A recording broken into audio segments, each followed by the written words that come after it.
மிதுன ராசியை பொறுத்தளவுக்கு எப்போவுமே ஒரு நல்ல மனசு இருந்துகிட்ருக்கும். எப்போவுமே ஃபேமிலியை பற்றிய சிந்தனைகள் நிறையா இருந்துகிட்ருக்கும். இந்த மாதம் உங்களுக்கு எப்படி இருக்குது? சிறு பிரயாணம், தூர பிரயாணம், வெளியூர் பிரயாணம், திடீர் பிரயாணம் போன்ற பிரயாணங்கள். மிதுனராசி அன்பர்கள் கையெழுத்து போடும் பொழுது, ஒரு விஷயத்தில் கான்ட்ராக்ட் பேஸில் பேசும்பொழுது, ஒரு விஷயத்தை பற்றி பேசும்பொழுது கவனமாக இருக்கணும். சில நேரம் கோபம் வரும், ஆத்திரம் வர மாதிரி மற்றவங்க தூண்டி விடுவா. அதில் பார்த்து கவனித்து பேச வேண்டும். இதில் கவனம் என்பது தேவை. மிதுன ராசி நேயர்களே, மிதுன ராசியை பொறுத்தளவுக்கு எப்போவுமே ஒரு நல்ல மனசு இருந்துகிட்ருக்கும். எப்போவுமே ஃபேமிலியை பற்றிய சிந்தனைகள் நிறையா இருந்துகிட்ருக்கும். நிறைய சேமிக்கணுங்கிற எண்ணங்கள் அப்பப்போ வந்து போகும். சில நேரங்கள் எதிரிகள் ஜாஸ்தியாக இருக்காங்க, திருஷ்டி ஜாஸ்தியாக இருக்குது. நமக்கு ஏற்றம் வருது, இறக்கமாகிறது, ஏற்றம் வருது, இறக்கம். சம்பாதிக்கிறோம், செலவாகுது. ஒரு ஸ்டாண்டர்டான விஷயம் இல்லையேங்கிற ஒரு எண்ணங்கள் இருக்கும். வேலை பளுக்களில் மற்றது மறந்துடுவீங்க.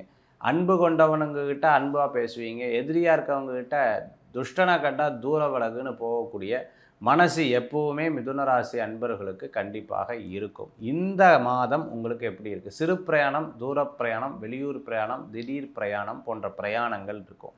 சகோதர சகோதரிகளுக்கு நல்ல மாதமாக இந்த மாதங்கள் ஏற்படுத்தி கொடுக்கும். வயிறு, கல்லீரல், அதே சமயத்தில் பார்த்துட்டிங்கன்னா ஜீரண உறுப்புகள் சம்பந்தமான பிரச்சனைகளில் கவனம் என்பது தேவை. மிதுனராசி அன்பர்கள் கையெழுத்து போடும் பொழுது, ஒரு விஷயத்தில் கான்ட்ராக்ட் பேஸில் பேசும்பொழுது, ஒரு விஷயத்தை பற்றி பேசும்பொழுது கவனமாக இருக்கணும். சில நேரம் கோபம் வரும், ஆத்திரம் வர மாதிரி மற்றவங்க தூண்டி விடுவா.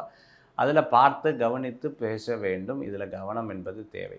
இந்த மாதத்தில் வாகனம் ஓட்டும் பொழுது இரவு நேர பிரயாணம் அவசியம், அனாவசியம் பார்த்து போகிறது நல்ல பலன்களை கொடுக்கக்கூடியதாக இருக்கும். இளைய சகோதர சகோதரிகளுக்கு சில காரியம் வெற்றி பெற்றாலும் ஆரோக்கியத்தில் மட்டும் அக்கறை எடுத்து பார்த்துக்கணும். மிதுனராசி நண்பர்கள் நிறைய முயற்சிகள் அற்புதமான பலன்களை தரக்கூடிய ஒரு மாதமாக இந்த மாதம் இருக்கிறத என்னால் பார்க்க முடியுது.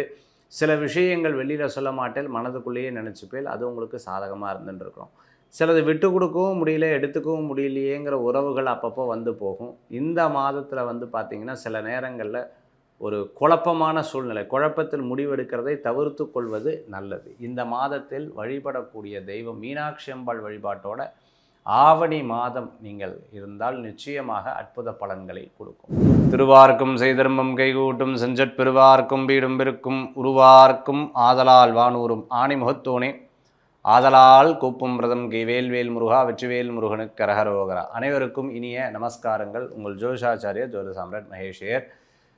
நாம் இன்றைக்கி ஃபுல்லான் பக்தியில் மாத பலன், அதாவது ஆவணி மாதத்திற்கு உண்டான பலன்கள் நம்ம பார்க்க போகிறோம். ஆவணி மாதமே ஒரு சிறப்பான மாதம். ஆவணி மாதத்தில் வரக்கூடிய நிறைய விசேஷங்கள் வந்து இருந்துருக்கு. இந்த ஆவணி மாதத்தில் வந்து முகூர்த்தங்கள் ஜாஸ்தியாக இருந்துருக்கும். ஆவணி மாதத்துக்கு உண்டான ஒரு நல்ல காரியங்கள் அப்படின்னு நிறையா பேர் பண்ணுவாங்க. ஆனால் பொதுவாகவே இந்த ஆவணி மாதத்துக்கு உண்டான பலன்கள் எப்படி இருக்குது அப்படின்னு பார்த்தீங்கன்னு சொன்னால், நிறைய கடல் சீற்றங்கள் நிறைய இடங்களில் இருக்கக்கூடிய வாய்ப்புகள் ஏற்படுத்தி கொடுக்கும். அதே சமயத்தில் பார்த்திங்கன்னா தண்ணீர் சம்பந்தமான சில பிரச்சனைகள், சில அழிவு, சில பிரச்சனைகள் சம்பந்தமான கேள்வி நம்ம படுவோம். மாணவர்களிடையே சில ப்ராப்ளங்கள்லாம் ஃபேஸ் பண்ணக்கூடிய சூழ்நிலைகள் நம்ம வந்து படுவோம். பெரிய தலைவர்கள் அவர்களுடைய ஆரோக்கியத்தில் அக்கறை எடுத்து பார்த்து கொள்ளக்கூடியதாக இருந்துருக்கும். விமானம் சம்பந்தமான விபத்துகள் போன்ற விஷயங்கள் நம்ம காதில் படக்கூடியதாக இருந்துருக்கும். சில தட்டுப்பாடுகள், சில கட்டுப்பாடுகள், தட்டுப்பாடுகள் ரெண்டுமே இருக்கக்கூடியதை நம்ம பார்க்க முடியுது. அதே மாதிரி பெரிய பிளேயர், அந்த பிளேயருக்கு ஒரு அவார்டு கிடைக்கக்கூடிய ஒரு அம்சம் நிறைந்த ஒரு மாதமாக இந்த மாதத்தில் இருக்கிறத நம்ம வந்து பார்க்க முடியுது. தீராத உடல் சம்பந்தமான சில பிரச்சனைகள் நிறைய பேருக்கு இருக்கிறதும் பார்க்க முடியுது. அதே போன்று இந்த மாதத்தில் கண்டுபிடிப்புகள்னு சொல்லுவாங்க. கொடிய நோய்க்குண்டான கண்டுபிடிப்பு மருந்துகள் ஆராய்ச்சி சிறப்பாக இருந்துருக்கும். பள்ளி பாடங்கள், பள்ளி சம்பந்தமான திட்டங்கள், இது போன்ற ஒரு பேச்சுவார்த்தைகள் நடைபெறக்கூடிய ஒரு காலமாக இந்த காலங்கள் வந்து இருந்துருக்கிறத நம்மளால் பார்க்க முடியுது. ஸோ இந்த மாதத்துக்குண்டான பலாபலன்கள், பொதுவான பலன்கள் நம்ம பார்த்துட்டோம். இந்த மாதத்தில் மேஷத்திலிருந்து மீனராசி வரைக்கும் இருக்கக்கூடிய பலன்களை நாம் பார்க்க போகிறோங்க.